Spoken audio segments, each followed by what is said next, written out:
नमस्कार दोस्तों, story audio book Mumbai channel में आपका स्वागत है।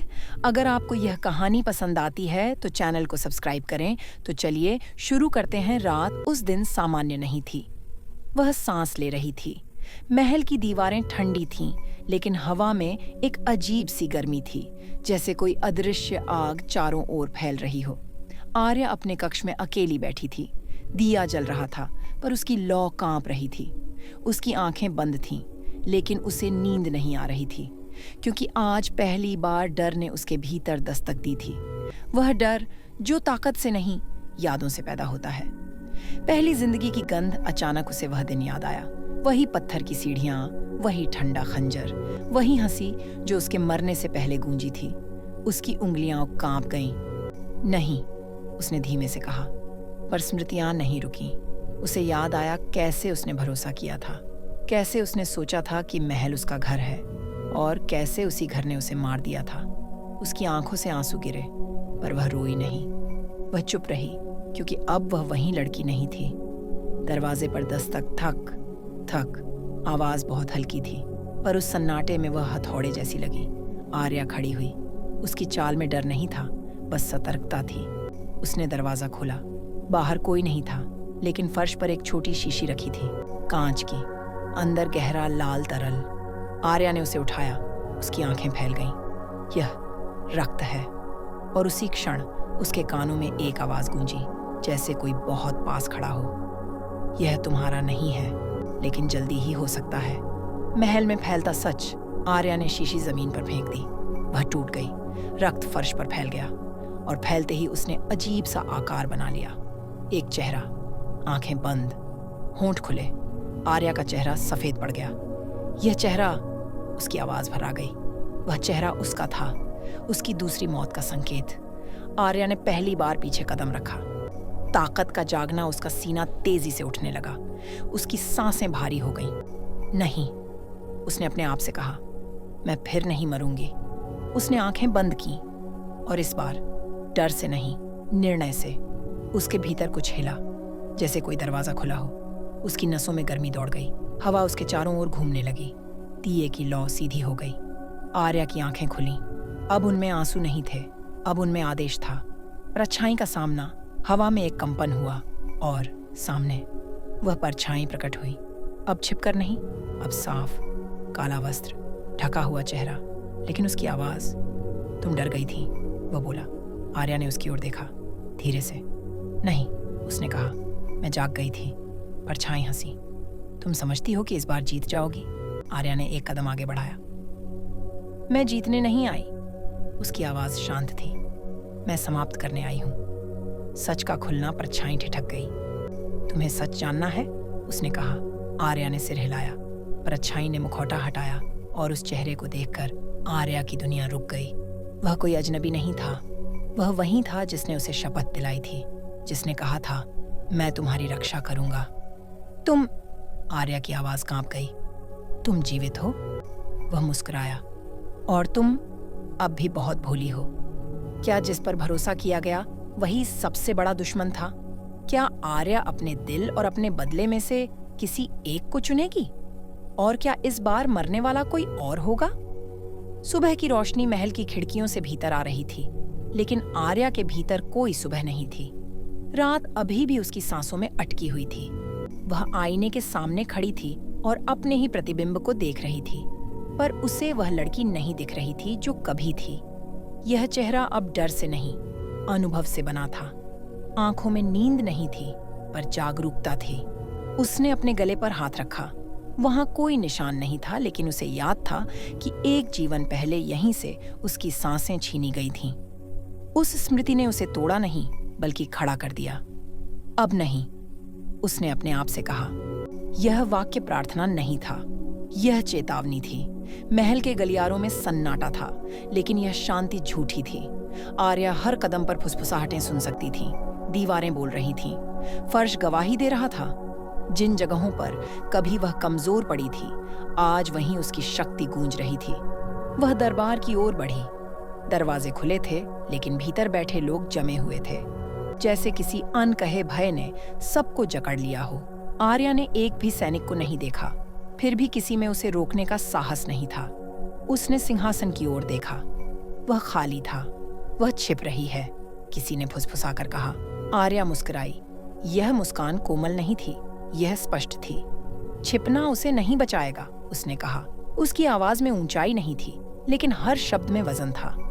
वह मुड़ी और उस रास्ते पर चली जहां केवल निषिद्ध लोग जाते थे। पुराने कक्ष, बंद दरवाजे, भूली हुई प्रार्थनाएं। जैसे ही उसने वह दरवाजा खोला, भीतर की हवा बदल गई। यह वह जगह थी जहां निर्णय लिए जाते थे और आत्माएं टूटती थीं। अंधेरे में एक आकृति खड़ी थी। तुम यहाँ नहीं आनी चाहिए थी, उस आवाज ने कहा। आर्या रुकी नहीं। यह मेरा रास्ता है, उसने उत्तर दिया, और मैं इसे अब छोड़ने वाली नहीं हूँ। आकृति आगे आई। चेहरा परिचित था, वही जिसने उसे झूठी सुरक्षा दी थी, वही जिसने पीठ पीछे वार किया था। तुम अब भी नहीं समझी, उसने कहा। यह खेल बहुत बड़ा है। आर्या की आंखों में पहली बार आग नहीं, स्थिरता दिखी। मैं खेल नहीं खेल रही, उसने कहा। मैं समाप्त कर रही हूँ। हवा भारी हो गई। दिए अपने आप बुझ गए। दीवारों पर छायाएं कांपने लगीं, लेकिन आर्या स्थिर खड़ी रही। तुम्हारी शक्ति तुम्हें खा जाएगी, वह बोला। नहीं, आर्या ने कहा। मैंने अपनी शक्ति को स्वीकार कर लिया है। उसने हाथ उठाया। कोई मंत्र नहीं, कोई शब्द नहीं, बस निर्णय। और उसी क्षण अंधेरा पीछे हट गया। आकृति घुटनों पर आ गिरी। आर्या ने उसकी ओर देखा। न घृणा, न दया। यह मेरा अंत नहीं था, उसने कहा। यह मेरी शुरुआत थी। जब वह बाहर निकली, सूरज पूरी तरह निकल चुका था। महल अब भी वहीं था, लेकिन उसकी दीवारों ने एक नया नाम सीख लिया था, आर्या। क्या वह अब भी इंसान है या कुछ और बन चुकी है? क्या उसका अगला कदम बदले की आखिरी सीमा पार करेगा? और जो अभी छिपे हुए हैं, क्या वे उसे रोक पाएंगे? सुबह की धूप महल के आंगन में फैल चुकी थी, पर आर्या के भीतर अभी भी रात की ठंडक थी। वह आंगन के बीच खड़ी थी, जहां कभी उत्सव होते थे, और आज केवल सन्नाटा था। पक्षियों की आवाजें थीं, पर वे भी जैसे धीमी पड़ गई थीं। उसे लग रहा था कि हर जीव उसकी ओर देख रहा है, जैसे पूछ रहा हो, अब क्या? उसने आंखें बंद कीं, सांस गहरी ली, और पहली बार उसने अपने भीतर उठते डर को पहचाना। यह डर मरने का नहीं था, यह डर था गलत हो जाने का। वह जानती थी कि शक्ति उसके पास है। वह यह भी जानती थी कि शक्ति का उपयोग करना आसान है, लेकिन सही समय पर रुक जाना सबसे कठिन। उसने अपने हाथों को देखा। वे कांप नहीं रहे थे, वे स्थिर थे, पर स्थिरता के पीछे एक थकान थी, आत्मा की थकान। महल के एक कोने से कदमों की आहट आई, धीमी, सावधान। आर्या ने पलट कर देखा। वह लड़की थी, वही सेविका जो हर संकट में चुपचाप पास रही थी। उसकी आंखों में भय था, पर उससे भी अधिक एक उम्मीद। राजकुमारी, उसने कहा, रानी ने आपको बुलाया है। आर्या के चेहरे पर कोई भाव नहीं आया। कहाँ? उसने पूछा।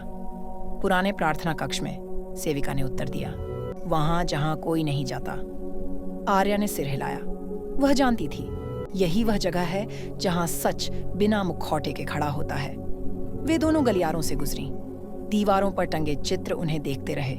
राजाओं के चेहरे, रानियों की आंखें, सब जैसे साक्षी थे। आर्या को लगा कि वे चित्र आज जीवित हैं, और वह उनके बीच से होकर नहीं, उनके भीतर से होकर गुजर रही है। प्रार्थना कक्ष का दरवाजा खुला था। अंदर धूप कम थी, मोमबत्तियां बुझी हुई थीं। रानी वहां बैठी थी, अकेली, बिना आभूषणों के, बिना मुकुट के। आर्या ने यह दृश्य पहले कभी नहीं देखा था। तुम आई? रानी ने कहा। उसकी आवाज में कठोरता नहीं थी, थकान थी। आपने बुलाया? आर्या ने उत्तर दिया। कुछ पल का मौन छा गया। वह मौन भारी था, पर झूठा नहीं। मैंने तुम्हें मरवाया था, रानी ने अचानक कहा। आर्या की पलकों में हल्की सी हरकत हुई। बस इतनी ही। मुझे पता है, उसने शांत स्वर में कहा। रानी ने उसकी ओर देखा, जैसे पहली बार देख रही हो। तुम बदला लेने आई हो? रानी बोली। नहीं, आर्या ने कहा, मैं सच लेने आई हूं। रानी हंसी। वह हंसी टूट चुकी थी। सच? उसने कहा। सच कभी किसी को नहीं चाहिए, सबको केवल जीत चाहिए। आर्या आगे बढ़ी। मुझे जीत नहीं चाहिए, उसने कहा। मुझे शांति चाहिए। रानी की आंखें भर आईं। शांति? उसने फुसफुसाया। तुम्हें लगता है यह महल शांति दे सकता है? आर्या रुकी।